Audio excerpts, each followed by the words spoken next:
Watching TV has changed over time. Streaming has become the new norm. That's why Golden State Media Concepts television podcast dives headfirst to the world of cord cutting. Want to be on the loop of what's hot in Netflix? Or if it's not a preference, what about original shows in Hulu? We've got you covered. Join us as we fill in the blank and talk about movies to stream and what show you should be binging. This is the Golden State Media Concepts television podcast.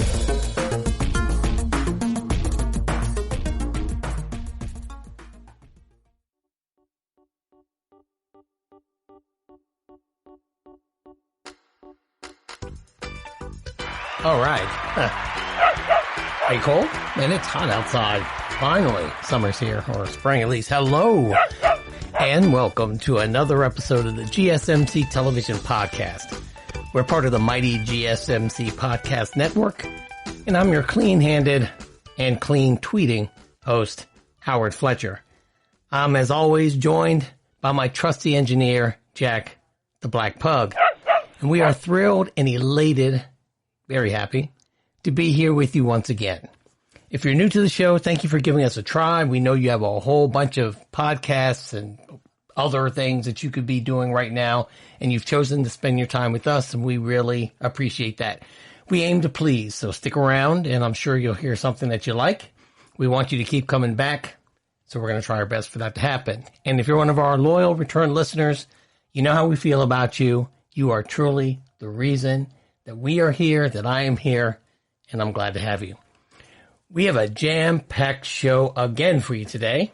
American Horror Story has some new things in the works. FX happens to have a few things cooking too. Margo Robbie looks like she'll probably be joining the ranks of the big screeners, going back to the little screen, or going to the little screen, try it on for size. The girl with the dragon tattoo might be following her there too. You know, I'll always bring you breaking news when it comes in. It's been light couple weeks, but we think some stuff is going to be popping this time.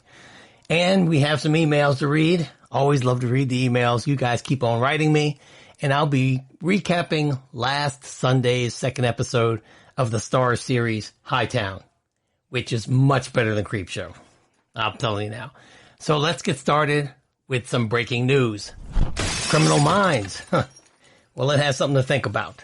The California Department of Fair Employment and Housing has filed a discrimination suit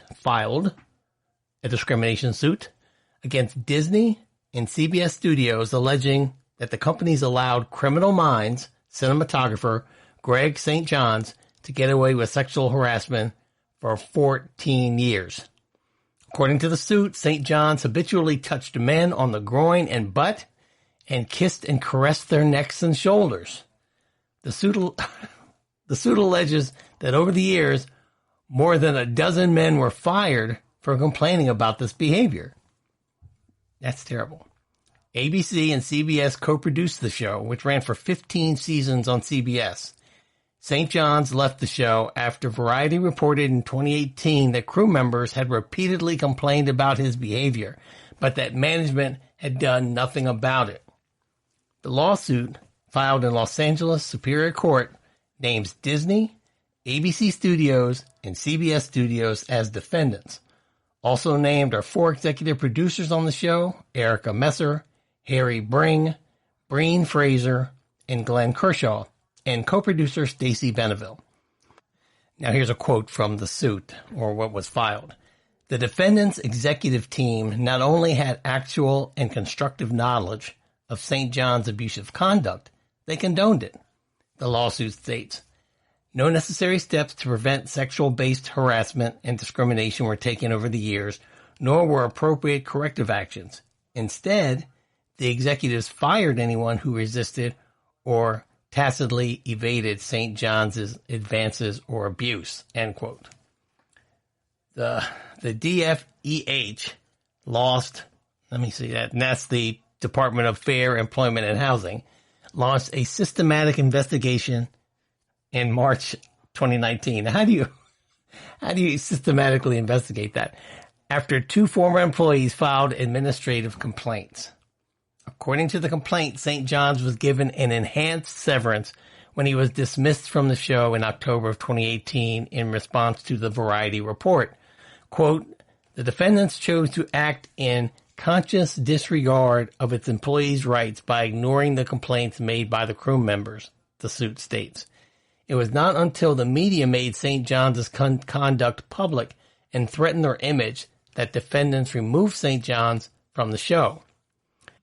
The civil complaint states claims of sexual discrimination, sexual harassment, retaliation, failure to prevent discrimination and harassment, violation of personal rights, and acts of violence. Quote, all people in California have the right to make a living free from sexual harassment. DFEA-H Director Kevin Kish said in a statement on Tuesday. Quote, companies and leaders who protect harassers and retaliate against those who complain violate the law, end quote. Well, so I just brought this up because, well, two reasons. One, it's just a very interesting story that I think we're going to be hearing more of going down the line, and because we are, you know, because of the Me Too movement and things that have happened with Harvey Weinstein and others, you know, we've heard of all these widespread claims, allegations, mostly apparently founded allegations of women who have been sexually harassed and discriminated against in the workplace in Hollywood. And other than the Kevin Spacey incident, and you know, there weren't as many allegations, even though that case was thrown out of court. I have to preface all of that is that case has been thrown out of court. There weren't these types of allegations made against Kevin Spacey. Now, this guy, St. John's, he was a cinematographer. Now, what I'm curious about is that guy this good? Now, what is being alleged, if true, is horrible. And I am not about to justify keeping this guy. I don't care if he's the best cinematographer ever. He shouldn't be touching people the wrong way. And he definitely shouldn't be retaliating against people who complain about it. This is just a terrible story. What always blows my mind, this from the outside looking in, as a person, as a civilian, so to speak, someone outside of the industry. The people who do this type of thing, they must be ill. I mean, because they're in an industry that tends to attract people. It tends to be rather glamorous and it tends to attract people who would be interested in them just for the fact that they are in this industry.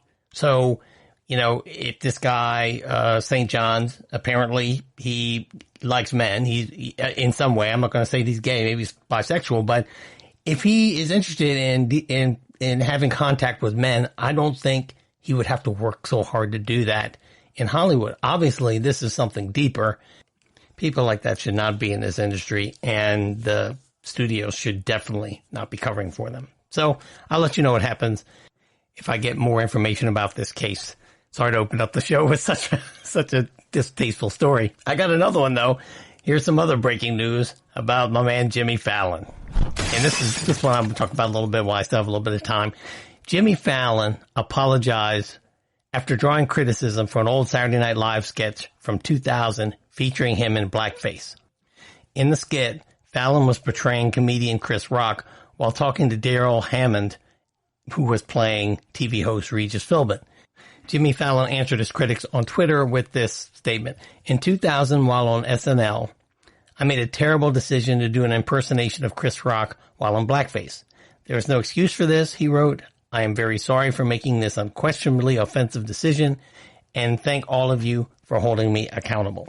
Well, this is what I'm going to say about that. As a black person, again, Jimmy Fallon knows Chris Rock. Chris Rock, if he had a problem with this, it's been 20 years. I'm sure he would have said something to him way before this. Okay. This is something that I think is constructive because I'm going to say it's obvious that the point hasn't been driven home to people that are not of Black American descent. That blackface, that characterization is highly offensive. Not that we don't understand that it can be used in a way that's not supposed to be offensive in the way of a minstrel. Like this one, he wasn't making fun of Chris Rock. He was just doing an impersonation. But because the image is so hurtful, was used in such an ugly way, it's just better to leave it alone. I was talking to somebody about this who didn't understand what the big deal was in this particular case, and it's obviously not a big deal. I mean, Jimmy Fallon wasn't pulled off the Tonight Show, and he and Chris Rock are okay, but I'm glad he addressed it. The deal is that if you want to impersonate a black American, you can do that. Billy Crystal for years impersonated Muhammad Ali, not in blackface. You can do the impersonation. We all have imaginations. Just don't put on the dark paint. That's it. Listen, I wish blackface wasn't offensive. I wish it could be taken in the light in which it was given. But unfortunately, we live in the United States of America, and blackface was used as a weapon against black people, and therefore, it's just not good to go do that. And that's all. So good for Jimmy Fallon, and hopefully we can move on from this eventually. The current tone in the country makes it a little challenging, a little difficult right now, but I'm confident that we can all move past this. That's it for a very ugly first segment. If you're new to the show, it's not always like this. I'll not start off like this in the future. Next, I'm going to talk about American Horror Story and some other things at FX. Go get a stiff drink. I'll be right back. You really can't underestimate the importance of having the right creative work for your brand or your product. Whether it's a logo, a website, a book cover, or an ad campaign, you really need a quality design to make that big difference pop and deliver your overall engagement and success in a competitive market. That's where Design Crowd comes in. Design Crowd has over 750,000 designers from Sydney to San Francisco ready to help you with awesome creative ideas. They make crowdsourcing work for you. So if you need a logo or you're working on your creative branding, you can go to designcrowd.com and post a brief describing the design you need. And then within about 2 to 7 days, you'll receive up to over 100 different designs from designers around the world. Then you pick the best design and approve payment to the designer. So you're only paying for the design that you want. It takes a lot of the guesswork out of freelancing and out of crowdsourcing. And you don't have to be a huge company like Harvard Business School to use Design Crowd, although they have used it as well. You can start a project on Design Crowd for as little as $99.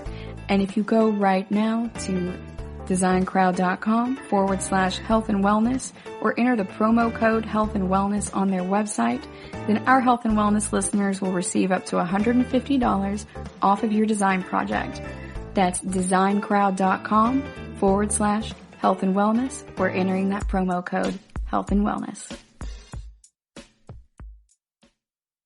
Want to know the latest and hottest music hitting the airwaves? Don't be left out. Listen to the Golden State Media Concepts Music Podcast. Keith keeps you on the loop with everything you need to know from pop, rock, hip-hop, and the top 40. And we'll throw in news of your favorite artists, concert and tour dates, and so much more. Listen no further, because this is the gold standard in music podcast.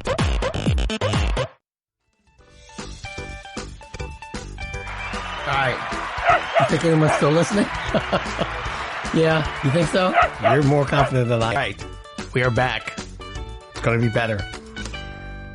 An American Horror Story spin-off series is officially a go at FX. Now, I used to watch American Horror Story. I watched the first 3, maybe 4 seasons of it. And I thought it was pretty clever that it was an ensemble cast and they just had a different story every season with more or less the same actors. But it got a little bit too campy and a little bit too hardy-har-har for me. I know that element was in it throughout, but it seemed to increase as the seasons went on. And apparently the greater audience liked it. It wasn't my thing. I like horror. If you listen to the show, you know that. That's why I stopped watching Creepshow, because Creepshow was kind of silly at times too, and it's just not for me. But it's been a great success on FX. Just over 2 weeks after creator Ryan Murphy announced this project, the spinoff, FX has given the green light to American Horror Stories. It's a weekly anthology series that will feature a different horror story each episode. Now, that's why, again, if you're a listener to the show, that's why I started watching Creepshow. I like anthology horror. I thought Masters of Horror on Showtime did it the best. I like Black Mirror, but Black Mirror it's good, and I like it. If another season comes up, I'm definitely watching it, but I don't think it was as good as Masters of Horror. But in recent years, and I'm talking about the last 15 years or so, those are probably the two best anthology series that I'm aware of or that I've watched. If you know of some others, please let me know. Write me at podcasthoward@gmail.com, or you can tweet me at FletchDC. Let me know. I'd love to binge them. This sounds like it might be good, but if it's like American Horror Story, but it's just a contained episode, story, one episode, 1 hour story, but it's still the same flavor as the season of American Horror Story, I won't like it. But what do I know? Ryan Murphy's the big, he knows TV much better than I do. I just hope that it's scary. That's all. Now, Murphy discussed the new show on a Zoom call with some core American Horror Story cast members. And while more details on the series are still sparse, it's clear that it will likely feature familiar players from the main show. Jessica Lange, hopefully she's in a few. I do like Jessica Lange. The original American Horror Story is the longest running hour-long series in FX history and was renewed through season 13 earlier this year. However, due to the coronavirus production complications, season 10 of American Horror Story has been pushed to 2021. Like American Horror Story, American Horror Stories will be produced by 20th Century Fox Television. I didn't realize American Horror Story is the longest running hour-long series in FX history. When I think about it, I guess that makes sense. The shows that I used to watch on there, like Sons of Anarchy and stuff, had good runs, but they weren't double-digit years of runs, so good for them. The network is clearly confident that despite the coronavirus uncertainty, the vast majority of its new and returning slate will be ready in 2021. And here's a quote. "We couldn't be more excited about our roster of new and returning shows slated through next year," said FX Entertainment President Eric Schreier. I believe that's how he pronounces his name. "It's been an extraordinary time for FX over these past 3 months with the launch of FX on Hulu, which has transformed our business. We believe in the continued strength of our original series, coupled with the growing awareness of FX on Hulu as our streaming platform, will make the FX brand stronger and more relevant and accessible than ever before." Well, I did watch Devs on FX. In fact, I reviewed it on this show, and I thought that was an excellent show. And now I'm watching Mrs. America, which I am really impressed with. That's a great production, and I'll review the whole thing once it's done.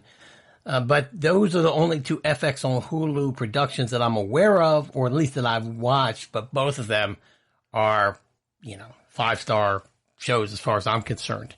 Now, I have a list of new series that are slated to come to FX. Like this article said, I don't think that they're going to come on or they're going to be broadcast until next year. But anyway, here we go. It's a short list, but it's a good list. And we just talked about the first one, American Horror Stories. Now, this is a weekly, hour-long anthology spinoff of American Horror Story from Ryan Murphy. Again, I hope it's not just short AHS type stories. I hope it's more of a real horror anthology, but I'm looking forward to seeing what it is anyway. And let me say about all these series that they have are pretty, the titles are very basic. It's interesting. Like this next one is called A Teacher. And that's a 10-episode, half-hour limited series starring Katamara, one of the beautiful Mara sisters. And some of the creators are Hannah Fidel, which she's done some good things. Jason Bateman, who right now, in my opinion, He's on a roll. Jason Bateman, and I have a lot of respect for him as a show runner and a filmmaker based off his work on Ozark and on The Outsider on HBO. Excellent guy. And Kate Mara. So it'd be interesting to see how how a teacher is. The next one is called The Old Man. It's a drama series starring Jeff Bridges. Notice these names. That's what blows me away.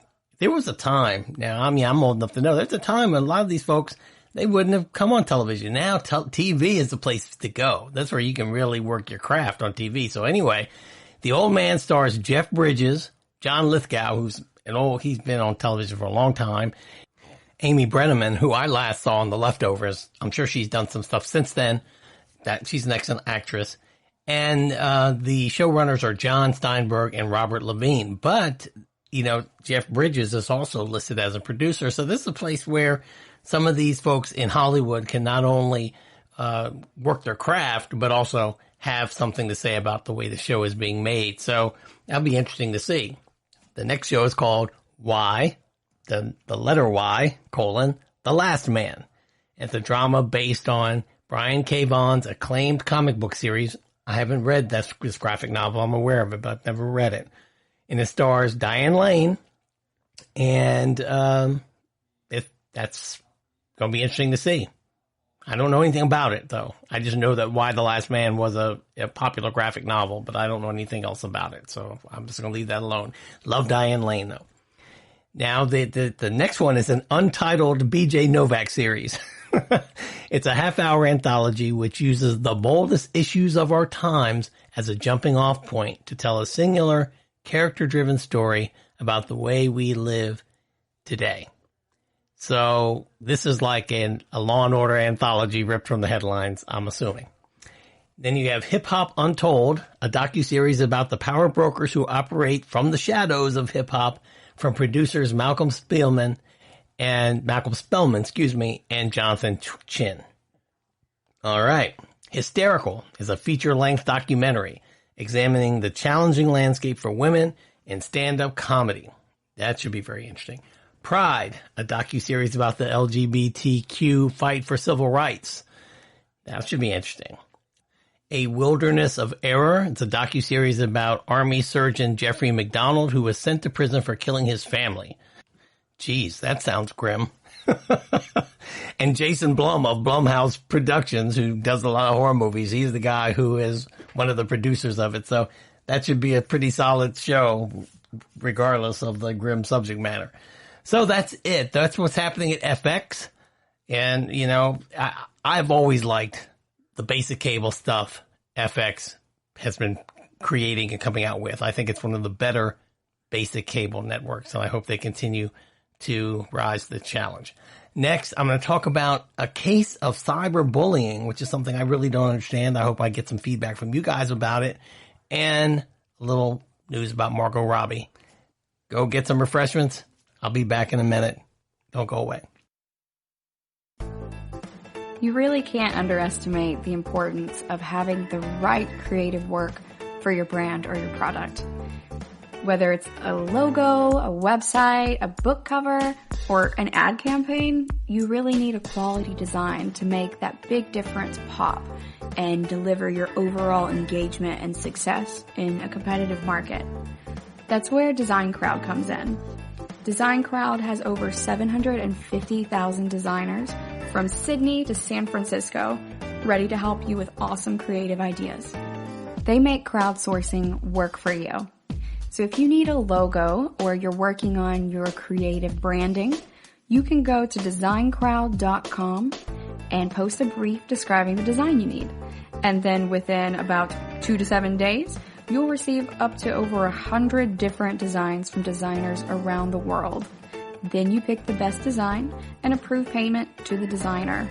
So you're only paying for the design that you want. It takes a lot of the guesswork out of freelancing and out of crowdsourcing. And you don't have to be a huge company like Harvard Business School to use Design Crowd, although they have used it as well. You can start a project on Design Crowd for as little as $99. And if you go right now to designcrowd.com/health and wellness or enter the promo code health and wellness on their website, then our health and wellness listeners will receive up to $150 off of your design project. That's designcrowd.com/health and wellness or entering that promo code health and wellness. Tired of searching the vast jungle of podcasts? Now listen close and hear this out. There's a podcast network that covers just about everything that you've been searching. Hey! The Golden State Media Concepts Podcast Network is here. Nothing less than a podcast bliss with endless hours of podcast coverage.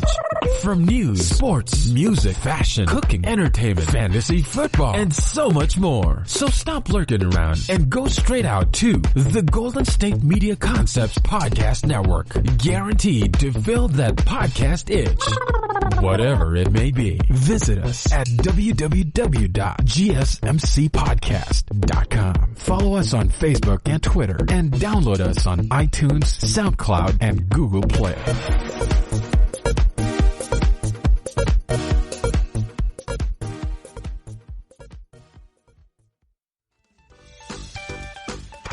All right, we are back, and let's see what we got here. Japanese reality show, Terrace House Tokyo, which I've never watched before, has been canceled following the death on Saturday of cast member and pro wrestler Hana Kimura. The cancellation of the 2019-2020 season was announced Wednesday evening local time by the show's Japanese broadcaster, Fuji Television Network. There was no word on future iterations. A message on the network's website confirmed the current season cancellation. Quote, "We would like to express our regrets for the death of Hana Kimura and offer our sincere condolences to her family. Taking her passing with the utmost sincerity, we will take active steps to formulate a response," end quote. The show is carried by global streaming service Netflix outside of Japan. And Netflix says, "We have no current plans to take down the latest season of this incredibly loved show." Now, the 22-year-old Kimura was repeatedly the target of cyberbullying. And it was triggered by an altercation with a male cast member on the show. She was also vilified for her appearance and her comportment on the show. Now, I know it's a very popular show. It's very popular in Japan, popular outside of Japan. I know a lot of people who've told me you need to check this out on Netflix, and I just might. I don't want to. I don't want to check it out, out of morbid curiosity. But I was told beforehand this was a good show. It's too bad that's being canceled. Now, it's been widely reported in mainstream Japanese media that her death was by suicide, though it's not yet been confirmed by the Japanese authorities. Before her death, Kimura posted a photo of herself on Instagram together with an apology. Kimura's death has not only led to soul searching in the Japanese entertainment business, where such bullying Kimura experienced is widespread online and off, but also in the Japanese parliament. Well, I'm familiar with bullying. Thankfully for myself, luckily I suppose, I've never really been the victim of bullying online or offline, but online bullying is something that is a phenomenon. When I was a kid, we didn't even have the internet. So there was no such thing as cyberbullying. And because I've never experienced it and because my world has not been built as significantly around the internet as, say, those people who are 25 and under now, the idea of cyberbullying, the concept of how intense or how much it can really weigh on these young people, I can't relate to. And I'll be honest with you guys, since you're my friends, when I first heard about the concept of cyberbullying, which is probably 5, maybe 6 years ago, I thought it was some children, some people are very oversensitive or more sensitive than others. So in the world of regular 3D bullying, somebody gets insulted and jumps off a bridge when, 99 people wouldn't do that. So I thought it was along those lines. It just happened to happen online. But this has been happening too frequently for it to be something as trite a explanation as I just gave it. And so that's why I'm bringing it up on the show. Not only does it have to do with television, but obviously this is a societal problem that should be taken seriously, because it seems like people are taking themselves out who have bright futures because they're getting bullied online. So I don't know what's going on there, but it definitely needs to be taken very seriously. On Monday, both ruling and opposition parties, now this is in the Japanese parliament I'm talking about, joined forces to begin the drafting and implementation of new rules governing online abuse. Also on Tuesday, Internal Affairs and Communications Minister Sani Takahashi told the media that the ministry was investigating ways of disclosing information on, up till now, anonymous cyber bullies. So apparently, cyber bullies are, you can't submit their name to the public, I guess. I didn't realize that. Now, I don't know if it's the same in the United States. I can't remember, or I don't recall somebody's picture being put up on the screen or a name being bandied about that of somebody who was guilty of cyberbullying. So maybe not. So that's why I guess they're taking that up in the legislature. But that's what happened to this. She did probably, because I did see the Instagram post. She, it sounded like a suicide note. And apparently that's what most people think who are familiar with this matter. And so that's unfortunate, but Terrace House, Tokyo, supposed to be a good show. I don't know if they're going to start it up again later, or, this is it for good. It's probably it for good. All right. Well, there's a pitch that was, I'm sorry, this is such a dark show. This show is like, this is what's been happening though, this week in entertainment, folks. Sorry, but it's just a sad show today. Here's an up piece. There's a show being pitched in Hollywood. And because we're under quarantine and those types of things, these people pitching the show have gone about it in a very different and innovative way. And a producer who viewed this 9-minute video, which was of the pitch, it was a pitch video, said that it was, quote, an unbelievable way to sell a project, adding that it inspired him to rethink how he takes on or takes out new material that he might want to pitch. Now, in this video, Margo Robbie swears, Ben Stiller begs for a role, Caitlin Dever and Joey King gush over a script in a notebook made from cardboard. In a 9-minute quarantine-style video, which a source allowed The Hollywood Reporter, that's where I got this particular information, to view but not to share, the filmmakers behind last year's indie hit The Peanut Butter Falcon are selling their new project in what may be the ultimate creative social distance pitch. Tyler Nielsen and Mark Schwartz based their idea for a half-hour live-action comedy called The Wildest Animals in Griffith Park on their own real-life experience, living secretly in a park in the hills of Los Angeles while they developed the project that became The Peanut Butter Falcon.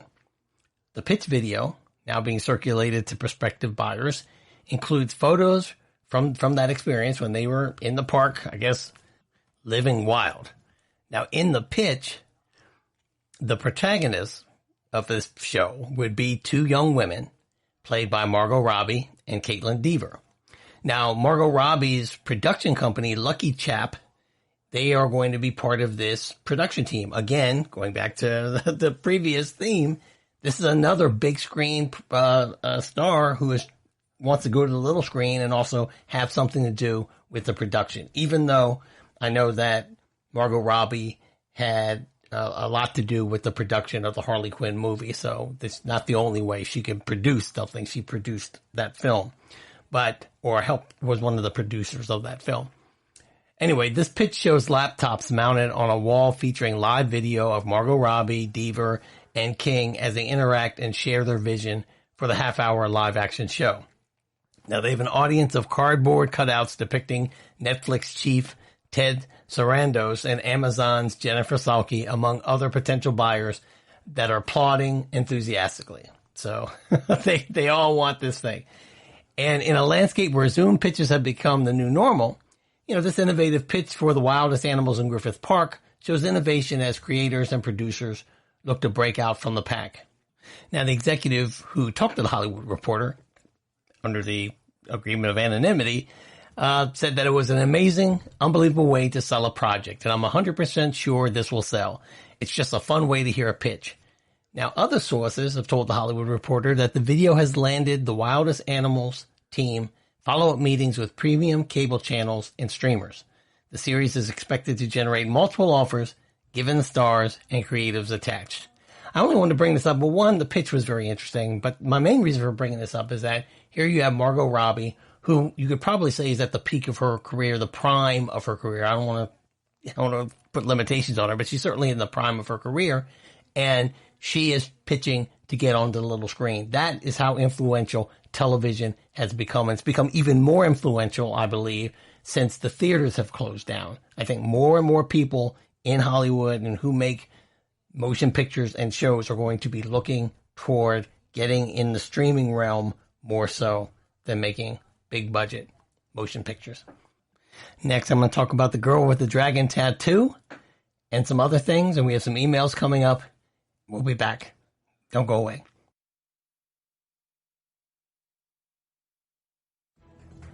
Want to find out what movies to go see? Then check out the GSMC Movie Podcast. It's your ticket to the latest movies, whether it's a new blockbuster event, romantic, comedy, or action flick. This show has got it all covered. They talk some what to go see now, don't bother, what's hot on Netflix, and everything in between. That's GSMCpodcast.com/movie-podcast. When it's all about the movies, it has to be this new show. Don't forget to like them on Facebook and follow them on Twitter. Visit GSMCpodcast.com for more info.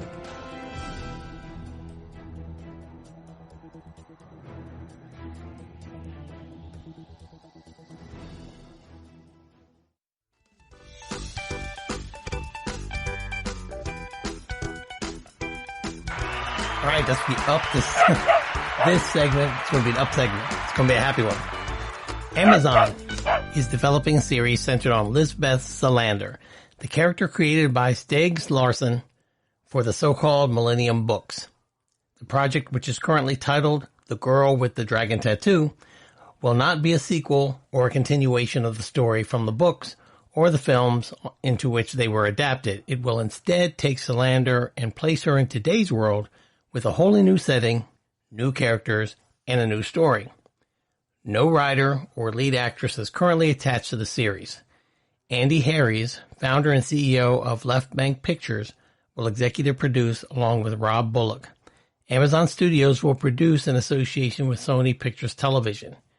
Harries' extensive list of past executive producer credits includes Quiz, The Crown, Strike Back, and Outlander. I did not see Strike Back. That was a Cinemax show. It looked kind of sensational. But anyway, Bullock was also an executive producer on Strike Back. There you go. As well as the YouTube series Origin. He has also produced shows like The Night Manager and Wild at Heart. The Night Manager was a fantastic miniseries with Tom Hiddleston and Elizabeth Debicki, I believe is her name. Beautiful. I like her. She's going to be in Tenet, by the way, whenever Tenet can go to the movie theaters. But I was glad to see her in another role because I had not seen her since The Night Manager. I'm sure she's probably been on some things. Haven't looked at her Wikipedia page recently, but I am glad that she'll be in Tenet because I will see Tenet. Salander is the primary character of the Millennium book series, which Larson had completed 3 before his death. The Girl with the Dragon Tattoo, the most famous, The Girl Who Played with Fire, and The Girl Who Kicked the Hornet's Nest. David Lagerkrantz then took over writing for the characters and published the books The Girl in the Spider's Web and The Girl Who Takes an Eye for an Eye, and The Girl Who Lived Twice. Didn't read those last 2. The books have sold more than 100 million copies combined worldwide. Lisbeth Salander has also been portrayed by multiple actresses on screen in the past. In the Swedish film trilogy, based on the first 3 books, which is actually the best filmed portrayal of the character, I believe, she's played by Noomi Rapace as the adult Lisbeth and Tahila Blad as a child. Rooney Mara, who did a fine job. I like Rooney Mara anyway. She did a really good job. Then played her in the 2011 American adaptation, The Girl with the Dragon Tattoo, while Claire Foy played her in the 2018 film adaptation of The Girl in the Spider's Web. So there you have it. The Girl with the Dragon Tattoo is going to be coming to a small screen near you. They're going to revamp the whole, I guess they're going to keep the character and throw out the rest, and we'll see what happens. I think the character is an interesting character, and it could probably be a very good television show if done correctly. Let's hope they do that. Here's a little breaking news about The Mandalorian. Pedro Pascal, he was an excellent actor. Those of you who are Game of Thrones fans will remember him as Prince Oberyn Martell. And if you watch Narcos, which is on Netflix, he was Javier Pena. I saw him in a production of King Lear on Broadway with my partner Joan, and he's an excellent actor. He is. But anyway, in his role in The Mandalorian, he is masked. He's the masked bounty hunter on The Mandalorian, and he's made an impact on the Golden Globe rules. In a timely move during this era of mask wearing, the new Globe rule clarifies that Pascal, whose face wasn't visible for most of the show, was indeed eligible to compete as an actor in the competition. But he would have just barely made the grade. Announced by the Hollywood Foreign Press Association on Wednesday, voice-only performances are not eligible in any acting category. That means even if characters are physically in the scene like he was, actors whose faces are not visible are not eligible in any acting category. In The Mandalorian, which was aired last fall, Pascal was in costume and hidden under a helmet throughout the show's 8-episode first season. It's not until the season finale that the character's helmet is removed and Pascal is finally seen for the first time. According to insiders, the unusual nature of Pascal being mostly hidden on The Mandalorian prompted the rule. Pascal ultimately wasn't nominated for a Globe last year because his face wasn't seen.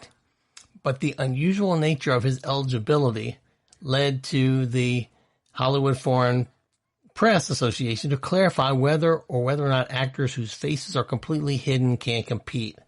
Since Pascal was unmasked in the finale, the Hollywood Foreign Press Association confirmed that the actor could have been nominated and should have been considered. Wow.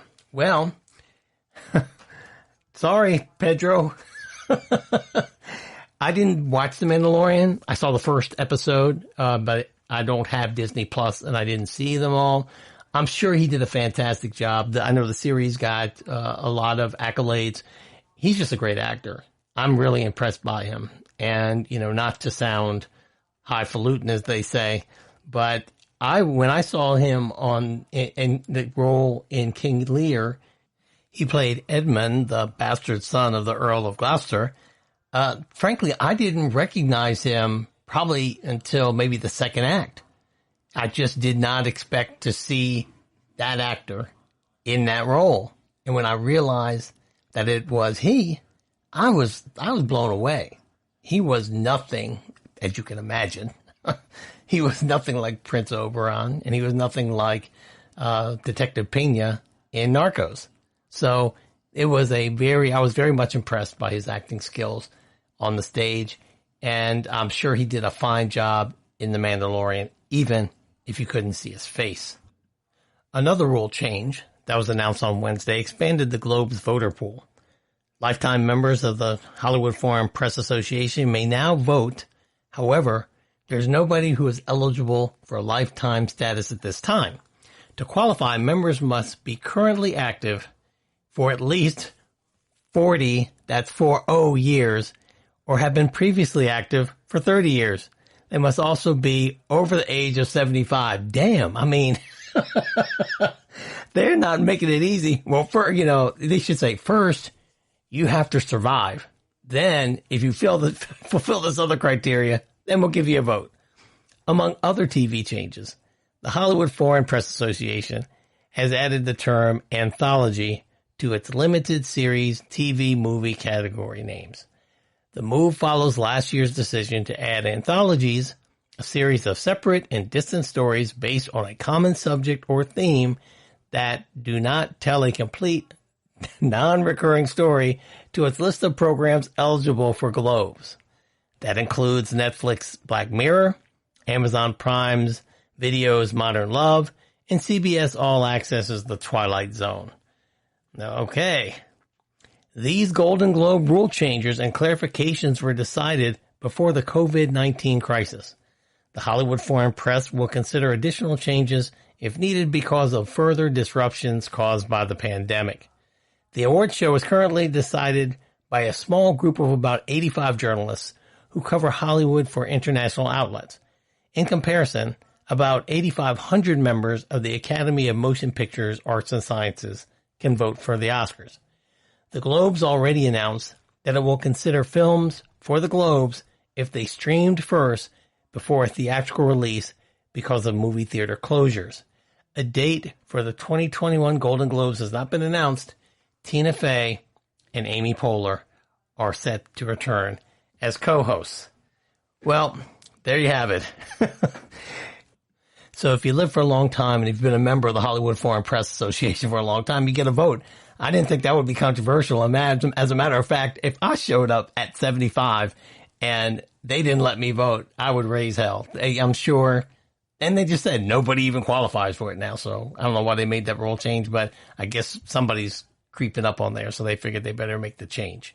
I'm going to go on the record right now and say, since they made that anthologies change, if Jessica Lange is in any of the episodes of American Horror Stories when it comes out, she's going to win a Golden Globe because they always gave her the Golden Globe for American Horror Story.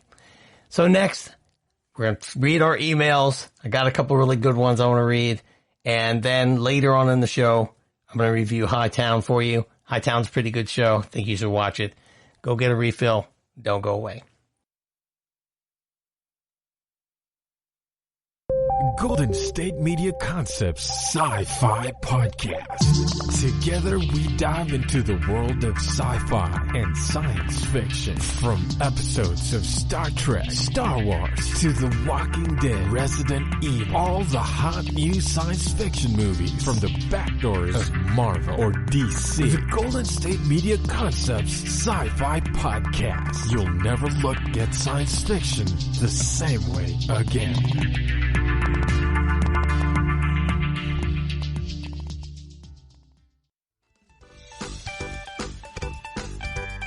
All right. Ready for the mail? Give me that. All right. This is one of my favorite parts of the show whenever we have it. I'm going to read some emails. Got a couple that I'm going to be happy to share with you. The first one is from our old friend. If you listen to the show, you know who it is. It's Tyrion Lannister from Westeros. And I have to assume this is the real Tyrion Lannister because he's consistent with his writing and he always says that he is. So anyway, here's the latest one. My friend Howard, it is with great enthusiasm that I'm writing again to inform you that you still suck. The show is improving, but you have been steadfast and consistent in the quality of your suckmanship. It's very impressive. I agree with you about how bad Creep Show is. Good call to drop it. Your recaps weren't helping it any. I just want to check in to let you know that I'm still listening. Keep up the bad work. The Imp. Thank you, Tyrion. I appreciate you listening. I'm glad you're still writing in. And, you know, I am working hard. Like I tell you every time, I work hard to improve. And, you know, if you think my work, you don't like it, well, at least I'm consistent in its quality, I guess. So maybe that's something to look forward to. I don't know. Maybe that's something to like. At least you listen. So I appreciate that. So thank you very much. My second email is from a gentleman who calls himself Dark Bulb. He is from California, where he says it's way too hot right now. He tweeted me a couple of weeks ago. I think I mentioned that on the show, but here is his email. Hi. Thanks for the great TV podcast. It has quickly become my favorite entertainment news one. Love the sometimes funny backhanded comments and honesty about who you like and who you don't like. It makes it all feel so much more honest. During this pandemic, I've been exploring TV shows and movies outside of my normal comfort zone, both in terms of genres and country of origin. I am completely blown away with what is coming out of Spain these days. TV shows like Money Heist, Elite, and movies like The Platform. Feels different and a breath of fresh air compared to what we normally get served up. Is there a country right now that you think is putting out an unusual high amount of quality productions? Again, great show and keep it up, Dark Bulb. Well, Dark Bulb, thank you very much for the kind words. It's a great contrast from Tyrion, but Tyrion, I want you to keep writing. I love your emails. As far as your question is concerned, I think, and I wrote you back and I think I mentioned this, right now, I think for my taste, that the Brits are putting out the highest quality television right now, all, across the board. There are some, like my three favorite shows of all time, as I mentioned, are all American shows, partially because they're pretty darn good shows, The Wire, Breaking Bad, and The Sopranos, but also it's probably because I have American sensibility and I can relate better to the characters. But shows like Killing Eve, Luther, I really liked. My partner Joan, she loves the Great British Bake Off. Broadchurch, love Broadchurch. Masterpiece Theater, ever since I was a child, I like that. Marcella was a great show. Didn't watch Downton Abbey, but Downton Abbey is obviously, goes without saying, is a great show. Same with Doctor Who. I never really watched Doctor Who, but great television. Been on for a very long time. Iceland is a place that I think is putting out some really good crime dramas. I like The Killing. I also like the Valhalla Murders. There's one called Trapped. There were a few Icelandic movies that I streamed on Netflix, and right now the names are escaping me. But then they're all pretty dark. I will say that. I don't know any good rom-coms out of Iceland, but I do like their what's coming out of there. Also, South Korea has some good things that are coming out of there. And Darkball emailed me again, and he said South Korea is up there as well. Kingdom was just amazing. Maybe it's the most beautifully shot TV show in years. It's like what Walking Dead could have been had it been good. I appreciate that last one because I'm not a fan of The Walking Dead. And I started to stream Kingdom and I stopped. I am not really a fan of the zombie genre. I just really can't get into it. But, I will give this one another look based on this recommendation.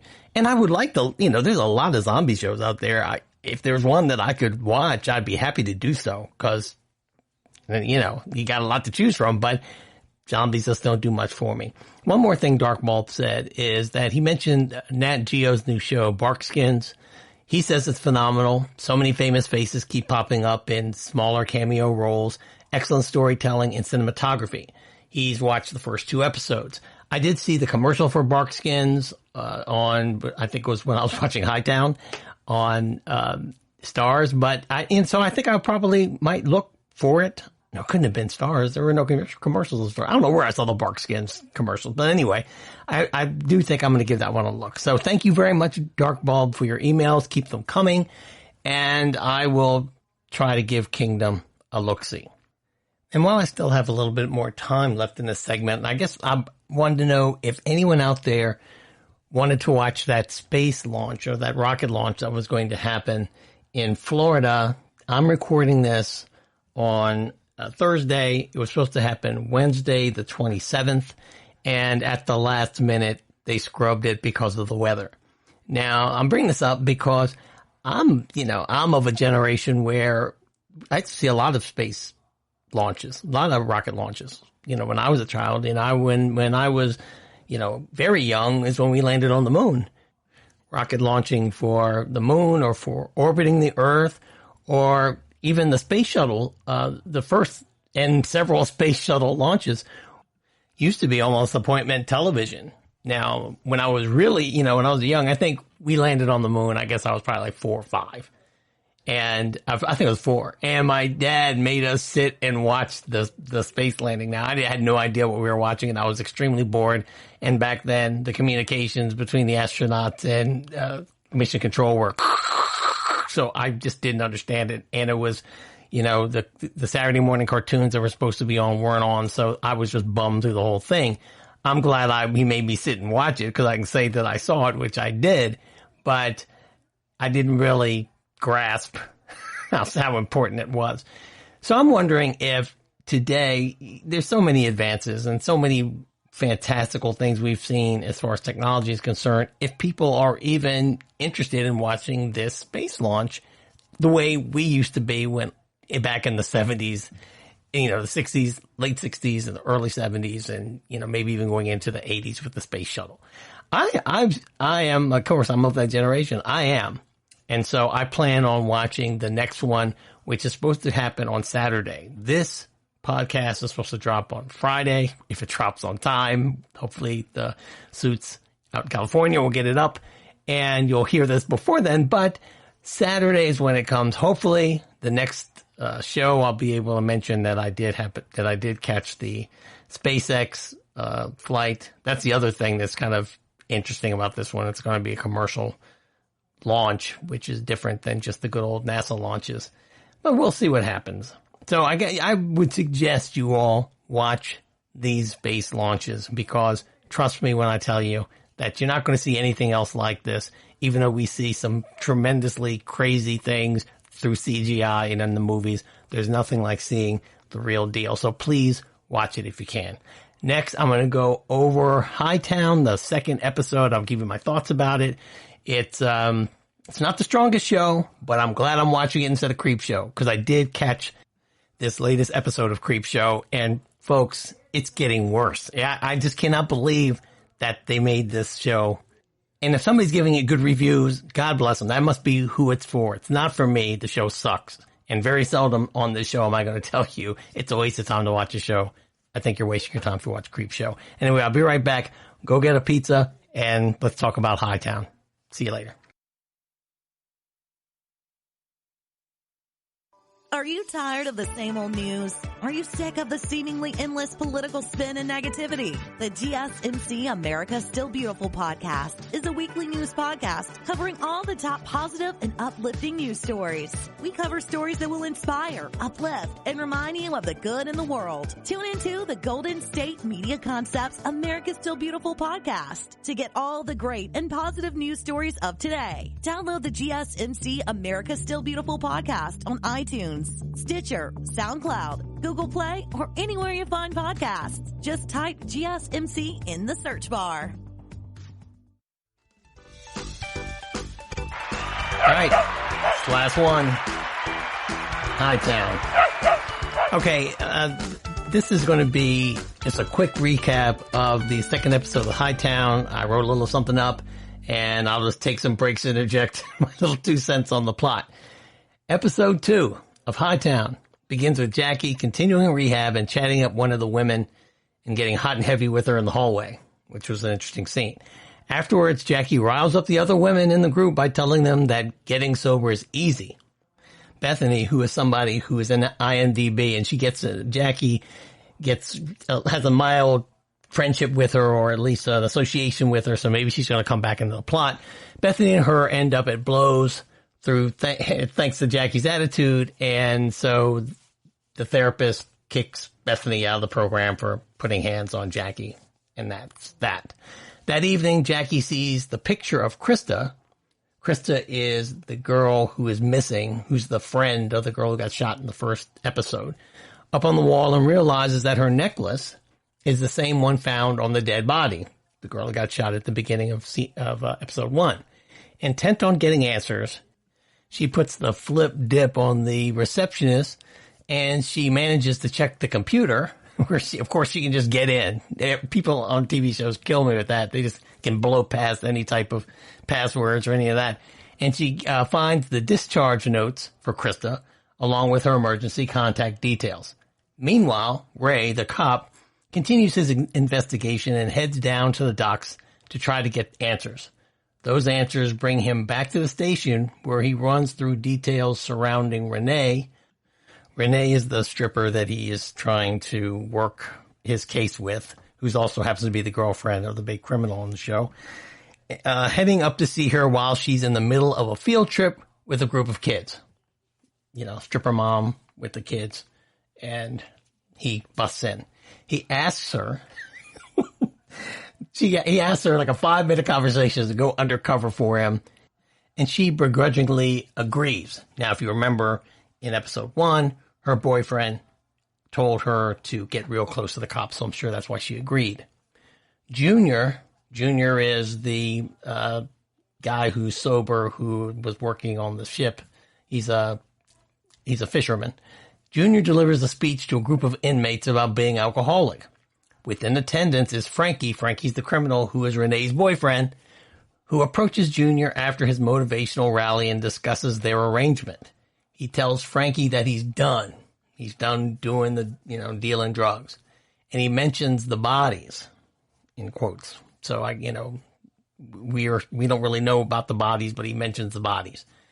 But frankly, simply shrugs us off his suggestion that he's done off, and he tells Junior that his influence stretches way beyond this prison. And as far as he's concerned, he's far from free. He tells him, "You're done when I say you're done." So Junior, who seems about as smart as Adam Sandler's Waterboy character, he still has to do whatever Frankie tells him, apparently. Meanwhile, Krista heads back home to her mom and suffers another rejection. Krista's trying to escape. She's trying to hide out because she witnessed this murder, and her mom won't let her back in the house. Jackie also returns home and learns that she may lose her job because she was in a drunk driving accident and nearly killed someone. That happened all this stuff happened in episode 1, folks. If you haven't watched Hightown, there's a lot in every episode. I'll give you that. However, Jackie incredulously claims that because she's the only woman of color in the force, they can't fire her. And that prompts her and her partner to come to blows, not real blows, but figurative blows over political points of view. Meanwhile, her landlord, Fred, the guy who was watering his lawn with Speedo on, arrives soon after for the rent, and she writes a check and throws it at him, but I tend to believe that check is not going to be any good, but she gets rid of him. Anyway, Renee meets with her contact, Osito. Now, Renee's going undercover, remember, for Ray the cop, who gets this other female cop to go along with Renee, supposedly to cop drugs. But Osito sniffs out the whole thing, and he says, "Never bring anyone with you. Get out of here." So it's enough to impress Ray that Renee at least did this, at least tried, that he invites her to dinner, which she decides against.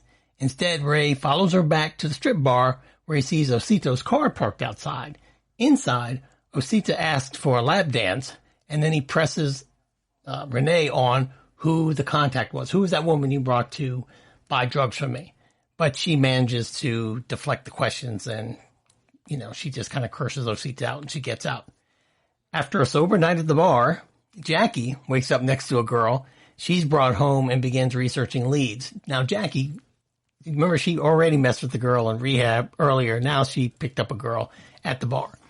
So Jackie's like a lesbian Mac Daddy. She can pull some women. Anyway, she gets this one-night stand to drive her over to someone who she thinks is Krista's friend because of some of the things she found in the notes in the rehab computer that she broke into. And while she's there, she finds out that Krista was staying there for a while, but she can't get very many more answers. In fact, the people in the house start getting suspicious of her, so she starts feeling kind of uneasy, so she bolts out of there. So then Jackie heads to see Junior. Junior is the guy who I said was like Adam Sandler's Waterboy, who is working for Frankie the drug dealer at the docks. And she tells him what she's found out so far, that she suspects that Krista was killed. And as they talk, Junior invites her onto the deck to talk more. He says, "Come on in the boat," and that's where the episode ends. So it's a little sketchy whether Junior is somebody who can be trusted or if he's going to betray his friend Jackie because now he still has to work for Frankie, the drug dealer. Hopefully, if you understood all of that, then you watched the episode. If you didn't watch the episode, that probably sounded like a big jumble of nothing. Hightown is a simple murder mystery show, and it has the ingredients to be a relatively enjoyable watch. The problem, unfortunately, comes from the two central characters who make it incredibly difficult to warm to either of them. Jackie is arrogant, self-centered, and selfish, and Ray is cocky and brash and mixes business with pleasure, which certainly isn't going to end well. It's certainly not enough to rally behind each of these players, and seeing Jackie completely destroy anything and everyone around her doesn't make for compelling TV, despite how realistic this is in the case of drug addicts. Now, HBO's Euphoria, which I saw a little bit of last year, they showed that you can create a destructive character with likable traits, like the main character on that series apparently seems to be. But Jackie just doesn't have this. Her line about not being fired because she's the only woman of color on the force shows how self-centered she is. And so far, she's at least that self-centered. And she shows absolutely no remorse for almost killing somebody in her car. I mean, she just doesn't. She's never, in fact, they never even show her visiting that person in the hospital yet. Hopefully, her icy facade will soon thaw and we'll see some real emotion behind this person. But right now, she's just like the Tasmanian devil. And it's if it weren't for the fact that I'm still pretty intrigued with this place, Provincetown, which I did not even know existed, I might not be as excited about watching this show. The mystery surrounding the why element of the death isn't enough to make this compelling viewing. I don't really care. They haven't given me enough to care about why this girl was shot in the first scene. It seems that Franklin is the ringleader of this gang, and he's working from prison. And Junior's line regarding the bodies, which I don't think he was talking about Sherry. That was the girl that was shot in the first episode. I think he was talking about some other bodies. That might reveal something that might be a little bit more plot to chew on. Hopefully this one picks up soon, but for now, episode 2, it bows out with another mediocre chunk of drama, but a very interesting city. So I'm going to give Hightown right now on my food scale of 5 levels. I'm going to give it a 3. I'm going to give it 3 yellow cake cupcakes with chocolate icing. I can take it. They're good if they're made well, but I can really take or leave them. And it's definitely not a 5. So that's it. That's my recap of Hightown. Next show, I'll be recapping the next episode of Billions. That's it for the GSMC television podcast, or part of the mighty GSMC podcast network. I'd like you to please subscribe to the podcast. And if you would, please rate us. Give us 5 stars. We'd really appreciate it. Follow us on Twitter, Instagram, and Facebook. Until next time, I want you guys to wash your hands, take care of each other, stay socially distanced if you can until this whole thing blows over or we get a vaccine. My name is Howard Fletcher. I love you guys. Thanks for listening. See you later. Bye-bye. You've been listening to the Golden State Media Concepts television podcast, part of the Golden State Media Concepts podcast network. You can find this show and others like it at www.gsmcpodcast.com. Download our podcast on iTunes, Stitcher, SoundCloud, and Google Play. Just type in GSMC to find all the shows from the Golden State Media Concepts podcast network, from movies to music, from sports to entertainment, and even weird news. You can also follow us on Twitter and on Facebook. Thank you, and we hope you have enjoyed today's program.